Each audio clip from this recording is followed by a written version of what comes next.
देखिए, हिमाचल में लोकसभा चुनाव, विधानसभा का उपचुनाव, इसके लिए अब एक्टिविटी धीरे धीरे तेज हो रही है। आज मुख्यमंत्री Sukhvinder Singh Sukhu, deputy chief minister Mukesh Agnihotri और प्रदेश अध्यक्ष प्रतिभा सिंह के साथ अन्य मंत्रियों के साथ कांग्रेस ऑफिस में मीडिया के साथ इंटरेक्शन में आए थे। उसके बाद उनका टूर प्रोग्राम फील्ड का बन रहा है और संभावना ये है कि जो टिकट नए आने हैं 19 या 20 अप्रैल को जो बचे हुए हैं अभी, उसको लेकर जो उससे पहले फील्ड के दौरे हैं मुख्यमंत्री के, उनको लेकर वो जो आज ही ये डिसाइड हो जाएगा कि वो धर्मशाला या सुजानपुर, क्योंकि इन्हीं दो क्षेत्रों में राजेंद्र राणा और जो सुधीर शर्मा हैं उनके साथ इनकी जो बहस है वो सोशल मीडिया और बाकी जगहों से चल रही है।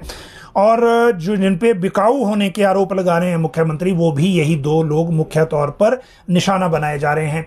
लेकिन आज सीएम ने क्या कहा इस प्रेस वार्ता में, और इस प्रेस वार्ता का मुख्य लक्ष्य क्या था, खासकर फील्ड में निकलने से पहले, वो आपको बात बताएंगे। और इसके साथ बात करेंगे बाकी मामलों की जिनका इंतजार प्रदेश के लोग, प्रदेश के कर्मचारी या युवा कर रहे हैं। क्योंकि आज मुख्यमंत्री ने 22,000 नौकरियों की एक बात कही है, उसको लेकर थोड़ी सी क्लैरिटी आपको देंगे कि वो उसमें कहा क्या गया और सरकार करने क्या वाली है।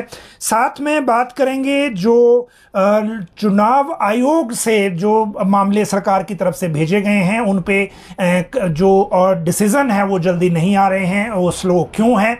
और एक जो चिट्ठी आई है चुनाव आयोग से, वो कौन सी चिट्ठी है जिसका इंतजार लोगों को था, जो महिलाओं को 1500 देने हैं उसको लेकर चुनाव आयोग ने क्या ऑर्डर जो है वो दिया है। ये सारे मामले हैं जिनको लेकर हम एक एक करके आपके साथ बात करेंगे। फिर आपको बताएंगे टीजीटी नियुक्ति और रेगुलराइजेशन के मामले में क्या हुआ है जो सरकार की तरफ से आगे गया था।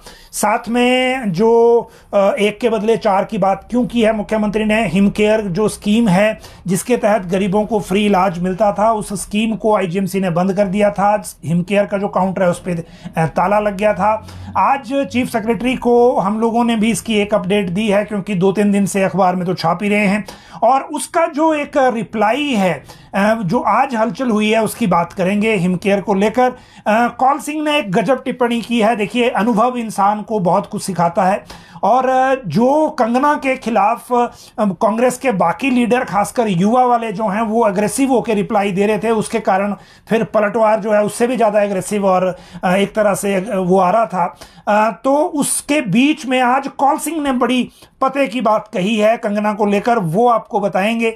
साथ में विक्रमादित्य सिंह ने आज क्या कहा है रामपुर से वापस आने के बाद, वो आपको बताएंगे, क्योंकि मंडी से ये कैंडिडेट हैं और मंडी की ऐसी सीट है जिसको अब पलक झपक के भी ऐसे बिना नोटिस किए नहीं छोड़ा जा सकता, जो स्थितियां अभी तक बन रही हैं। साथ में जो कंगना का पहला ट्राइबल दौरा शुरू हुआ है, देखिए भरमौर वो ऑन वे हैं, और जो जहां तक बात है इनकी, आज खजियार में वहाँ एक ट्रेडिशनल वो खरगोश जो उनके साथ फोटो खिंचवाते हैं, वहाँ आज कंगना गई थी। वो एक मोमेंट है, उसकी बात करेंगे। चुनाव प्रचार के बीच में सबसे पहले बीजेपी हिमाचल में भी हेलीकॉप्टर से अब आना जाना शुरू कर दिया। आज अनुराग ठाकुर ने पहली राइड एक तरह से, क्योंकि वो बाकी राज्यों में भी स्टार प्रचारक हैं केंद्रीय मंत्री होने के नाते, और आज वो ले आए हैं। हालांकि अभी कांग्रेस के पास अभी भी चुनाव प्रचार के लिए हेलीकॉप्टर नहीं है, 45 डेज के आसपास का टाइम अभी है प्रचार में। बीजेपी का मिशन डैमेज कंट्रोल क्या है वो आपको बताएंगे, और कहां सुजानपुर की जो चिंगारी है बीजेपी की वो क्यों संभल नहीं रही है वो भी आपको बात बताएंगे। यूपीएससी का रिजल्ट आ गया है और इसमें हिमाचल के लिए कुछ अच्छी अच्छी खबरें आ रही हैं, क्योंकि अभी पता लगना है कि आगे इसमें क्या सारी चीज़ें रहेंगी, लेकिन ये रिजल्ट आ गया है। साथ में बात करेंगे मौसम की। जो लोग किसान भाई हैं और बागवान हैं जिनको खासकर फसल की कटाई का टाइम आगे आ रहा है, अगले 4 दिन मौसम खराब है, इसीलिए अभी इंतज़ार करें और उसके बाद ही इस तरह का स्टेप लें, क्योंकि ये जो क्रम है मौसम का वो कल से वेस्टर्न डिस्टर्बेंस एक्टिव होगा और 4 दिन तक ये रहेगा, इसीलिए थोड़ा इंतजार कर लें और उसके बाद ही आगे इसमें बढ़ें। अब यूपीएससी के रिजल्ट की अगर हम बात करें तो यूपीएससी का जो रिजल्ट है वो आज घोषित हुआ है। 1016 कैंडिडेट क्वालिफाई घोषित किए गए हैं। इसमें आदित्य श्रीवास्तव जो हैं ये यूपी के रहने वाले हैं, अभिषेक प्रधान और दानरू अनन्या रेड्डी, ये 3 जो हैं वो फर्स्ट सेकंड थर्ड टॉपर हैं ऑल इंडिया के। हिमाचल के भी अलग अलग जगहों के जो बच्चे हैं वो टॉपर इसमें आए हैं, और टॉपर तो नहीं लेकिन मतलब क्वालिफाई किया है उन्होंने। और ये जो आगे चीज़ें हैं जो ये क्वालिफाई किया हुआ है, देखिए हमारे यहाँ वीडियो हैं यहाँ पे शिमला में, अनमोल ये सरका घाट के रहने वाले हैं, मंडी जिला के, और इनका 438वां रैंक आया है यूपीएससी की परीक्षा में। पहले ये वीडियो लगे थे, उसके बाद ये एचएएस में आए। अब जो है बलद्वाड़ा जिला परिषद वार्ड से जिला परिषद सदस्य भी इनकी माता जी हैं, और सरका घाट उपमंडल के पोंटा पंचायत के चुक्कू टांडा के ये निवासी हैं अनमोल। इसी तरह के और भी कई तरह के जो चीज़ें हैं वो चल रही हैं, और ऐसा लग रहा है कि अभी कुछ और लोग भी होंगे जो इसमें जो पास घोषित किए जाएंगे बाद में। लेकिन जो ये परीक्षा है इसके बाद जो अगला स्टेज है, खासकर जो हिमाचल में होता है एचएएस का, वो शेड्यूल घोषित हो गया है, वो भी परीक्षा होनी है।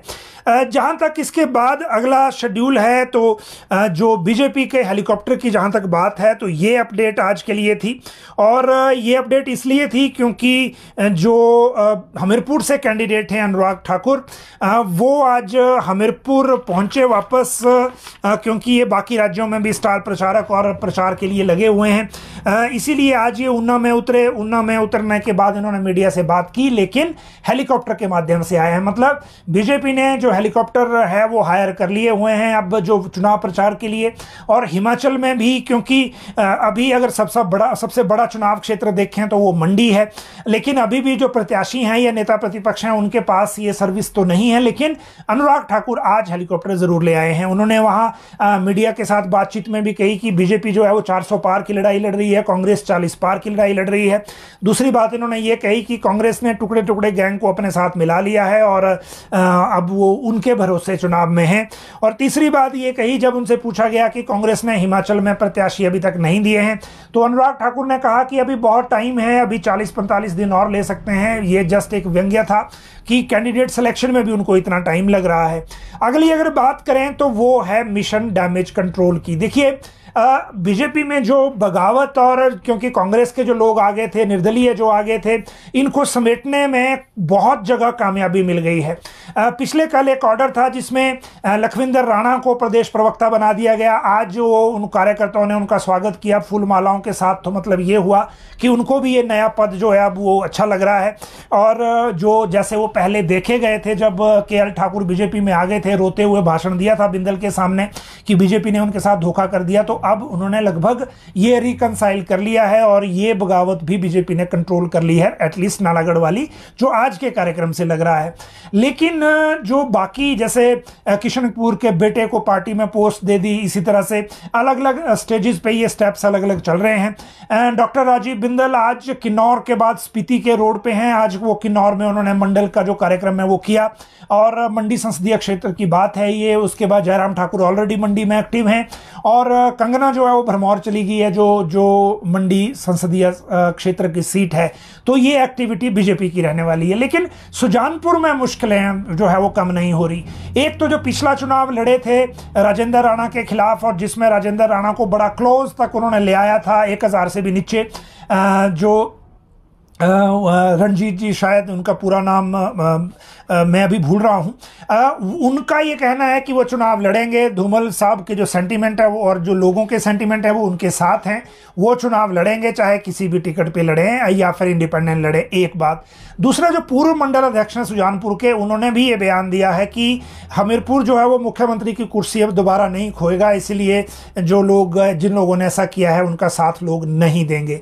अब ये रिजल्ट बताएगा, चुनाव का नतीजा बताएगा, लेकिन डैमेज कंट्रोल के बीच जहां बगावत कंट्रोल नहीं हो रही वो एक तरफ बात है। और दूसरा, जो मुख्यमंत्री का एक कार्यक्रम बन रहा है, हालांकि अभी भी थोड़ी देर पहले तक टूर प्रोग्राम जारी नहीं हुआ था। चर्चा यह है कि धर्मशाला और सुजानपुर का दौरा मुख्यमंत्री कर सकते हैं 20 अप्रैल से पहले, जब टिकट डिसाइड होने हैं उससे पहले। और इस दौरे का मुख्य मकसद यह है कि इन चुनाव क्षेत्रों में जाके एक टोर ले ली जाए, एक रिपोर्ट ले ली जाए कि लोग क्या सोच रहे हैं और करना क्या है। तो ये बात है उन दो चुनाव क्षेत्रों की। इसके बाद अगली बात करें अगर, तो वो बात है जो कंगना का पहला ट्राइबल दौरा है। तो वो मैंने आपको बता दिया कि भरमौर और जो खजियार वाला इसमें सिस्टम है। विक्रमादित्य सिंह ने देखिए रामपुर से वापस आए, आज हॉली लॉज में थे, मीडिया से बात की। कैंडिडेट है मंडी संसदीय सीट के, और कैंडिडेट भी ऐसे हैं कि चुनाव लड़ रहे हैं पूरी हिम्मत के साथ और अपनी इच्छा के साथ। ओपनिंग भी इन्होंने अच्छी की है। रामपुर में जिस दिन उनका कार्यक्रम था उस दिन काफ़ी अच्छी भीड़ थी। जो उनका भाषण था वो भी एक संतुलित भाषण था, और इस तरह से आप ये कह सकते हैं कि इन्होंने शुरुआत अच्छी की है। लेकिन मंडी उतना अब क्षेत्र इजी नहीं है जैसा कि उपचुनाव का सिनेरियो था, इसीलिए इसका आभास इनको भी है, और आगे चुनाव में जब उतरेंगे तो चीज़ें उस तरह से आगे आएंगी भी। लेकिन आज इन्होंने कही कि वो ये पूरी कोशिश करेंगे कि मंडी के चुनाव को ग्लैमराइज ना होने दिया जाए। मतलब ये कि जो कंगना रनौत का जो एक बॉलीवुड का एक ग्लैमर बीच में ऐड हुआ है उससे बचने की कोशिश करेंगे, मतलब मुद्दों तक सीमित रहेंगे। कांग्रेस की यह रणनीति विधानसभा चुनाव में कामयाब हुई है। विधानसभा के चुनाव में 2022 का जो चुनाव था उसमें कांग्रेस ने नरेंद्र मोदी केंद्र सरकार के मुद्दों की तरफ को जाने के बजाय जयराम ठाकुर और उनकी सरकार तक मुद्दों को सीमित रखा, और उसके बाद कामयाबी भी पाई 40 विधायकों के साथ। बाद में विधायक संभाले नहीं गए, वो बात अलग है। लेकिन अभी जो सिनेरियो है उसके मुताबिक कांग्रेस और विक्रमादित्य सिंह ने बिल्कुल क्लियर कहा है कि जो चुनाव है उसको ग्लैमराइज नहीं होने दिया जाएगा, और लोकल मुद्दों पर ही चुनाव लड़ा जाएगा। लोकल जो मंडी के जो मुद्दे हैं उन्हीं के आसपास ये चुनाव लड़ा जाएगा, और वो ये कोशिश करेंगे कि ये ग्लैमराइज की तरफ को ना जाएं। कोई बड़ा जो अग्रेसिव बयान देने से भी उन्होंने परहेज किया है, क्योंकि अभी तक जितने अग्रेसिव बयान कंगना रनौत के खिलाफ दिए गए हैं वो महंगे पड़े हैं। उनका जवाब बहुत उससे भी डबल अग्रेसिव मिला है।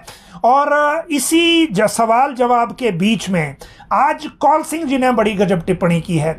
पूर्व मंत्री हैं, पूर्व प्रदेश अध्यक्ष हैं, अनुभवी नेता हैं, और आज उन्होंने सिर्फ एक सिंपल सी भाषा में कहा, जब उनसे पूछा गया मंडी और कंगना रनौत को प्रत्याशी बनाने को लेकर, तो उन्होंने कहा कि little knowledge is a dangerous thing. मतलब ये कि कंगना ठीक है प्रत्याशी बनाई है, उनको हिमाचल के बारे में नॉलेज रखनी चाहिए, देश की हिस्ट्री के बारे में नॉलेज रखनी चाहिए, और फिर सारी चीज़ें जब कंफर्म हो जाएं तभी बोलना चाहिए। वो ऐसा बहुत चीज़ें बोल चुकी हैं जिससे ये प्रदर्शित हुआ है कि उन्हें पूरी तरह से चीज़ों का ज्ञान नहीं है। बाकी वो भी चुनाव लड़ रही हैं बीजेपी, उनको भी बधाई, और हम भी चुनाव लड़ रहे हैं, हम भी पूरी मेहनत करेंगे। तो ये एक बड़ा मैच्योर सा बयान था, और इवन सोशल मीडिया पे भी इसको बड़ा अप्रिशिएट किया जा रहा है।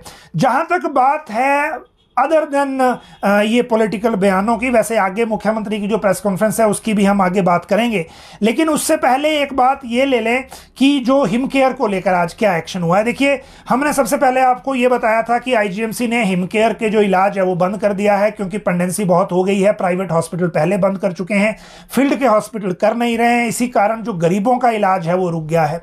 आईजीएमसी के हॉस्पिटल में 7 से 10 पेशेंट अभी ऐसे हैं जो एडमिट है, जो हिमकेयर के तहत इलाज करा रहे हैं, लेकिन उनके लिए भी संकट है। हालांकि अच्छी बात यह है कि कैंसर हॉस्पिटल में अभी इसका इंपैक्ट नहीं है। आज हमने जो एचओडी हैं उनके कैंसर हॉस्पिटल के, उनसे भी बात की, तो उन्होंने कहा कि अभी तक हमारे, क्योंकि आज भी बहुत सारा कीमोथेरेपी हुई है, तो अभी तक कैंसर के जो पेशेंट हैं उन पे ज़्यादा इंपैक्ट नहीं आया है। लेकिन आईजीएमसी में जो हिमकेयर का एक तरह से काउंटर है उसको बंद कर दिया गया था, इसी वजह से ताला लग गया था। 70 करोड़ के आसपास की पेंडेंसी आईजीएमसी का एडमिनिस्ट्रेशन बता रहा है। 3-4 बार चिट्ठी सरकार को लिख दी। एम सुधा देवी जो सेक्रेटरी हैं वो छुट्टी पर हैं, उनकी जगह सी पाल रासू को चार्ज है, आज वो भी छुट्टी पर हैं। आज क्योंकि चीफ सेक्रेटरी सचिवालय में थे तो हमने भी उनसे मुलाकात करके हिमकेयर को लेकर बात रखी, क्योंकि चुनाव का वक्त है, सरकार के पास भी जो अभी लिमिटेशन इस तरह की होती है कि अगर कोई पैसा भी रिलीज करना तो पहले इलेक्शन कमीशन से पूछो, और लेकिन एटलीस्ट मुख्य सचिव और सरकार के स्तर पे जानकारी प्रॉपर हो, इसीलिए ये मामला आज सीएस से हमने भी उठाया। तो उसके बाद उन्होंने फाइनेंस सेक्रेटरी और जो हेल्थ सेक्रेटरी हैं सी पाल रासू दोनों से बात की। फाइनेंस सेक्रेटरी को ये कहा गया है कि वो कुछ अरेंज करें कि किस तरह से आईजीएमसी का जो हिमकेयर और सभी जो बड़े अस्पताल हैं एटलीस्ट वहाँ हिमकेयर पूरी तरह ब्लॉक ना हो और उसमें काम शुरू हो। पिछला जो बजट बचा है चाहे उसी से काम शुरू किया जाए, डाइवर्जन करें, चाहे कोई और तरीका देखें। तो ये हो गई एक बात, लेकिन इसका इंपैक्ट आएगा। अब कल भी सरकारी छुट्टी है, परसों पता चलेगा कि जो एडिशनल बजट है उसमें से कुछ पैसा है कि नहीं, और उससे ये काम किया जा सकता है कि नहीं।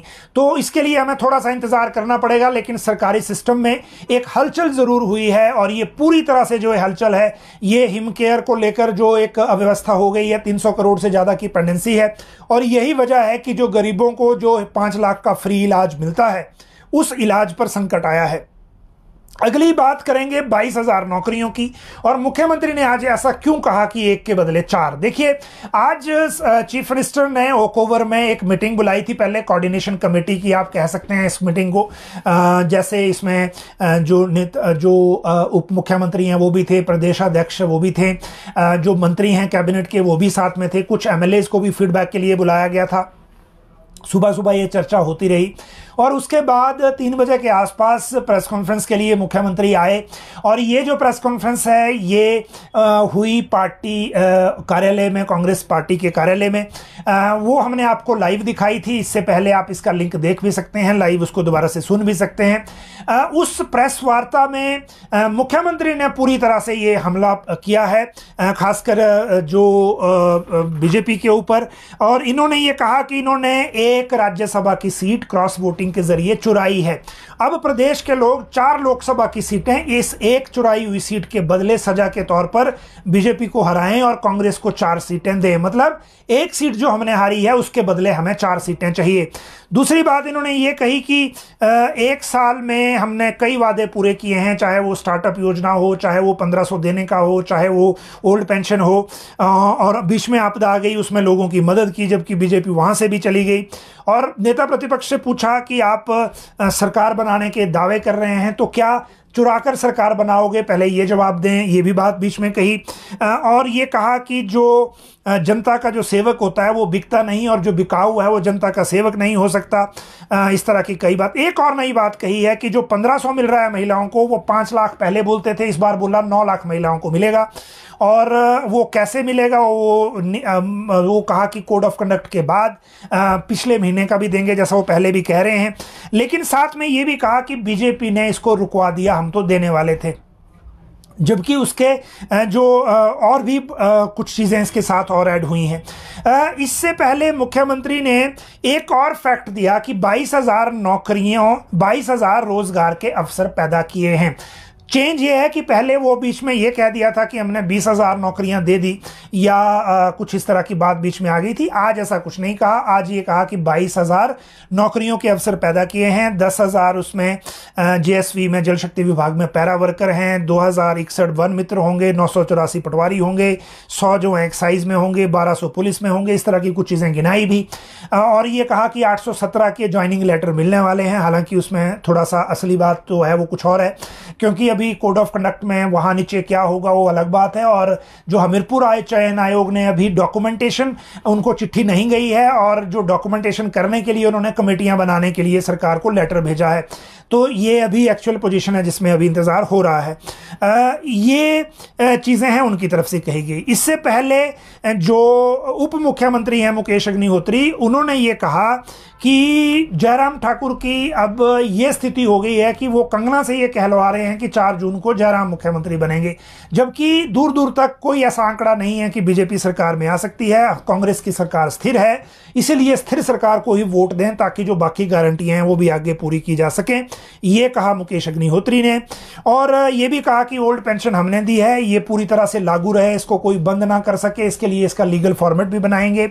दूसरी बात ये कि जो प्रदेशाध्यक्ष हैं प्रतिभा सिंह, उन्होंने कहा कि बीजेपी जो है हमेशा गुमराह करने की कोशिश करती है, लेकिन हम प्रेजेंट सिचुएशन के हिसाब से विकास के मुद्दे पे चुनाव लड़ेंगे और इसको जीतेंगे भी। इस तरह की बातें आज तीनों ने कही है।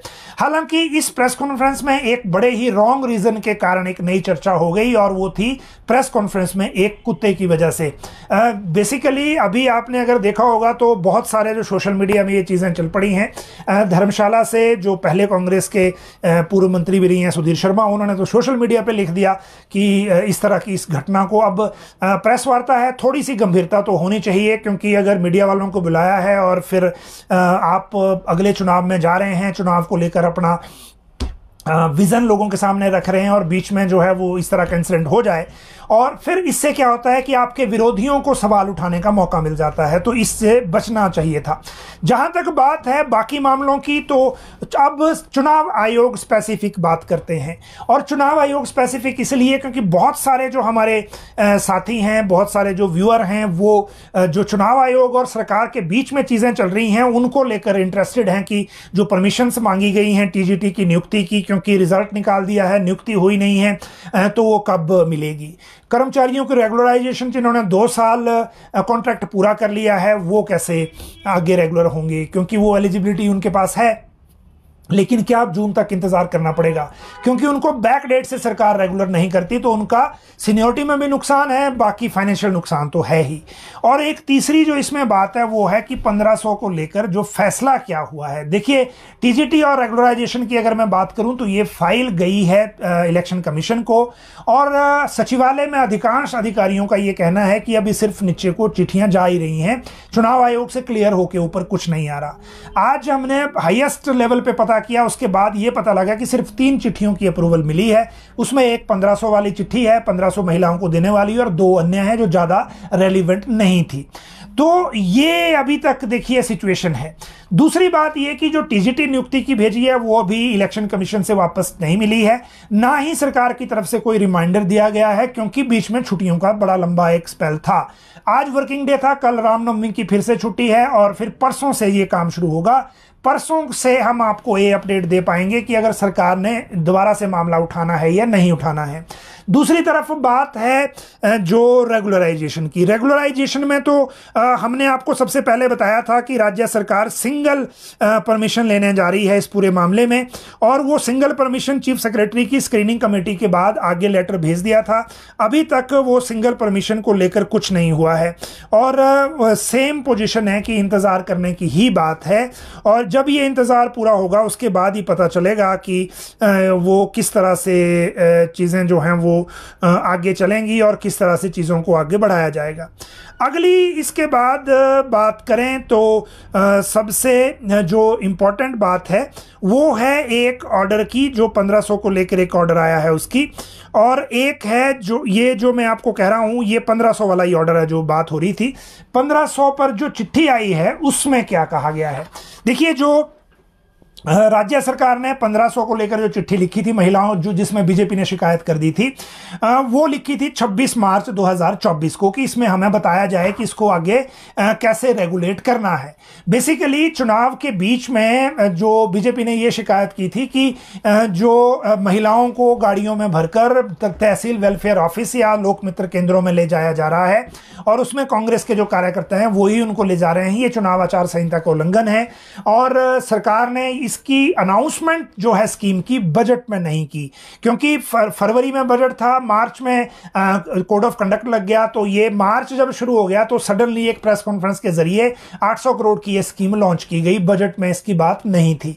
और उसके बाद जब नोटिफिकेशन हुई, नोटिफिकेशन के बाद इमीडिएट फॉर्म भरवाने के लिए टाइम नहीं मिला, इसीलिए बीजेपी ने शिकायत कर दी कि अभी जो फॉर्म है वो चुनाव आचार संहिता के बीच में जो तहसील वेलफेयर कार्यालयों के बाहर लाइनें लग रही हैं उसको उनको बंद करवाया जाए। ये जो ई सोमसा डिपार्टमेंट है उसने ये कहा था कि फॉर्म आप लेते रहिए लेकिन इसको प्रोसेसिंग हम नहीं करेंगे। अब क्लैरिटी उसमें नहीं हुई थी लिखित में कुछ भी, हालांकि जो सोशल जस्टिस एम्पावरमेंट का एक ऑर्डर आ गया था, उन्होंने सभी डीसीज को कह दिया था कि आप नए फॉर्म ना लें। अब देखिए इसमें क्या हो गया कि I am directed to refer to your office letter number dated 26 March 2024 and to state that the commission has no objection to the proposal made therein from MCC angle, model code of conduct angle, subject to the condition that no new beneficiary may be selected during model code of conduct period। मतलब आप form ले सकते हैं लेकिन नया beneficiary उसमें add नहीं होगा, किसी को पेंशन लगेगी नहीं, मतलब वो फॉर्म प्रोसेस नहीं होगा, उस पर कोई फैसला नहीं होगा। No undue publicity should be made at any level, किसी भी स्तर पर इस स्कीम की पब्लिसिटी नहीं की जाएगी। Further apart from the existing beneficiaries of Lahaul Spiti no new beneficiary may be released the pension. Lahaul Spiti में भी जो नए बेनिफिशरी हैं उनको पेंशन रिलीज नहीं होगी। तो ये एक चिट्ठी आई है, ये एडिशनल चीफ इलेक्टोरल ऑफिसर है नीलम दुल्टा, उनकी तरफ से भेजी गई है। और इसके बाद फिर अब डिपार्टमेंट ने, ई सोमसा ने सभी डीसीज को आगे प्रोसेस करने के लिए ये चिट्ठी लिखी है। इससे ये लगता है कि आप 1500 का फॉर्म तो ले सकते हैं लेकिन उसको प्रोसेस नहीं किया जाएगा। आज वैसे मुख्यमंत्री ने भी एक नई बात कही जो प्रेस वार्ता में, कि आप महिलाओं को उन्होंने कहा कि आप 1500 का फॉर्म भरिए, अगर आपने सरकारी दफ्तर में नाम नहीं देना है तो एमएलए को दे दीजिए। तो एमएलए को दे पाएंगे नहीं दे पाएंगे चुनाव के बीच में, वो फिर एक अलग एस्पेक्ट है और फिर वो अलग तरह की लड़ाई है, वो फिर से मामला जाएगा चुनाव आयोग में। बेसिकली और भी कई तरह की दिक्कतें मॉडल कोड ऑफ कंडक्ट के कारण आ रही हैं, लेकिन चुनाव आयोग ने इस बार बहुत स्ट्रिक्ट जैसा सिस्टम रखा है। अब आगे इसमें कितना टाइम और लगेगा उसके लिए इंतजार करना पड़ेगा।